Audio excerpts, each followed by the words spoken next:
Hey everyone, it's Dr. Polen here from Superior Chiropractic and Rehab. Today I'm going to be discussing you what causes sciatica and some easy things that you can do at your house. So there are three things that can cause sciatica. One is having incorrect posture. You see, if I'm tilted like this all day long, what can do is that it takes my spine and it puts me in this orientation long term.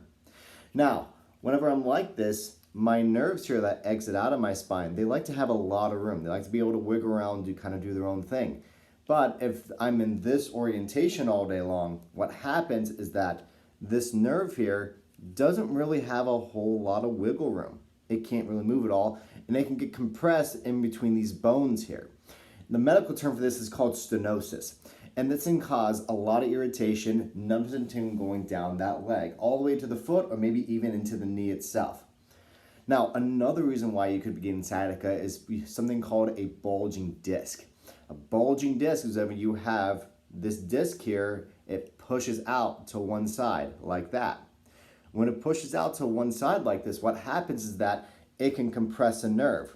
When it compresses the nerve, it can send the same thing, numbness and tingling going down to that one side of your body. Now, the last reason why you could be having sciatica is because you have something called piriformis syndrome.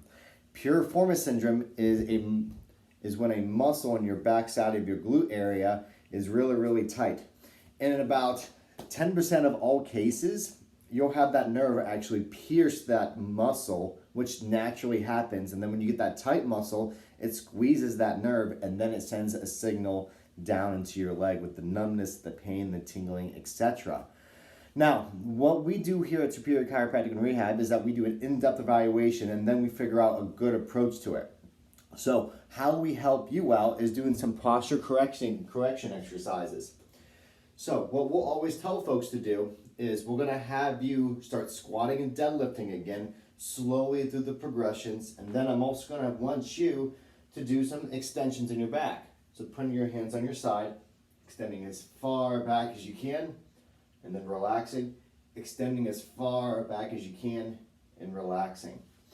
Doing those a couple of times, you're going to start noticing that sciatica go from your knee all the way up into your low back. And when that happens, that is a really, really good sign, which means you're just going to want to do more of those. Now, in addition to that, you're also going to want to stay pretty physically active. Don't baby this sucker. Keep moving around, do your normal thing, but don't be running 20K miles or deadlifting 700 pounds just yet. And also drink plenty of water. Water is going to help act as a lubrication for when that nerve goes back and forth, makes it much more easier and less likely for you to get sciatica. Now, if all of that doesn't work, what you need to do is schedule an appointment with us here at Superior Chiropractic and Rehab. A link's below for a free discovery call and just learn how we can help you stay active, strong, and healthy without drugs or surgery. You have a great day and a better week.